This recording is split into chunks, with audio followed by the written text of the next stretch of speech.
Hello students, आज हम आपको संज्ञा पढ़ाएंगे। संज्ञा किसे कहते हैं?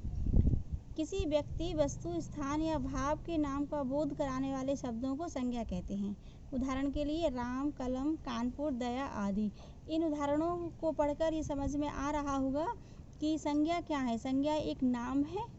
जिस प्रकार से ये राम है, राम एक व्यक्ति का नाम है। आप राम के प्लेस पर कोई भी नाम ले सकते हैं। सुरेश ले लीजिए, रोहन ले लीजिए, पिंकी ले लीजिए, रिंकी ले लीजिए। ऐसे ही नेक्स्ट है आपका कलम। कलम एक वस्तु है। आप इसके प्लेस पर आप चेयर अर्थात कुर्सी, मेज, टेबल, सोफ़ा सेट, घर में जितने भी आपको जो सामान दिखाई देता है, जो वस्तु है, उनको सारे ही वो संज्ञा की श्रेणी में आते हैं। सबके ही नाम होते हैं, इसीलिए हम उनको संज्ञा बोलते हैं। नेक्स्ट है कानपुर। कानपुर एक प्लेस है, स्थान है। तो कानपुर की जगह आप कोई भी प्लेस ले सकते हैं। कोई भी शहर का नाम, कोई भी कस्बे का नाम, जहाँ आप रहते हैं, जहाँ आपका परिवार रहता है या जहाँ आपके रिलेटिव्स रहते हैं, आसपास जो भी होता है वो सब स्थानीय होता है। जैसे आप कानपुर की जगह आगरा ले सकते हो, दिल्ली ले सकते हैं, या फिर आप पोस्ट ऑफिस जाते हैं, वो भी एक प्लेस है। आप बैंक जाते हैं, वो भी एक प्लेस है। तो वो सब किसकी श्रेणी में आएंगे? स्थान की श्रेणी में आएंगे। नेक्स्ट है आपका दया। दया क्या है? दया एक भाव है। ऐसे जो भाव दिल में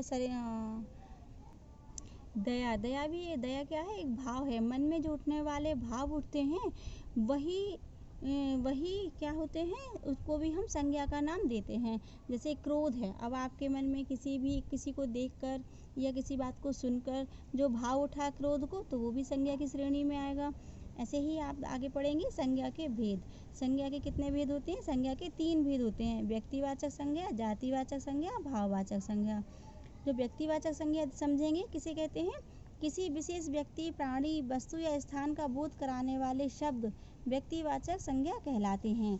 व्यक्तिवाचक संज्ञा को इंग्लिश में हम बोलते हैं प्रॉपर नाउन।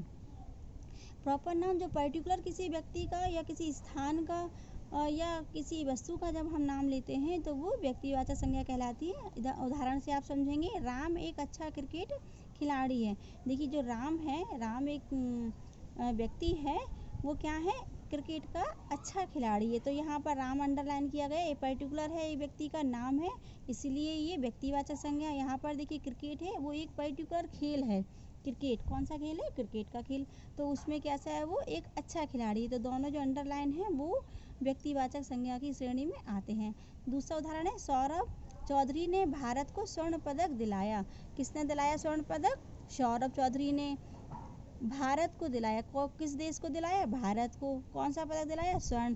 तो ये जो 3 अंडरलाइन वर्ड हैं, ये वो क्या है? व्यक्तिवाचक संज्ञा की श्रेणी में आते हैं। जातिवाचक संज्ञा।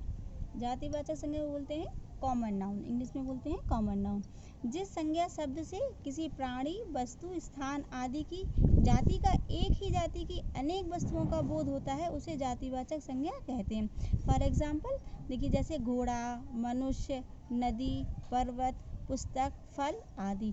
ये जो मनुष्य है, ये मनुष्य पूरी होल जाति के विषय में बताता है कि ये कोई मनुष्य एक नहीं कि बस एक ही आदमी है, नहीं। मनुष्य कैटेगरी में जितने भी लोग आएंगे, वो सब कॉमन की कैटेगरी में आएंगे, जिसे हम जातिवाचक संज्ञा बोलते हैं। घोड़ा है, घोड़ा ये नहीं कि कोई एक ही घोड़ा हो, जितने भी जाति के घोड़े होंगे, घोड़े सब सेम घोड़े एक जैसे होते हैं। नेक्स्ट है आपका भाववाचक संज्ञा।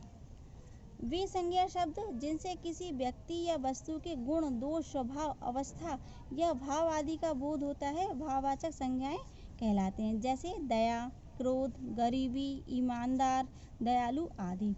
भाववाचक संज्ञा वो होते हैं जिनको हम एब्स्ट्रैक्ट नाउन बोलते हैं इंग्लिश में।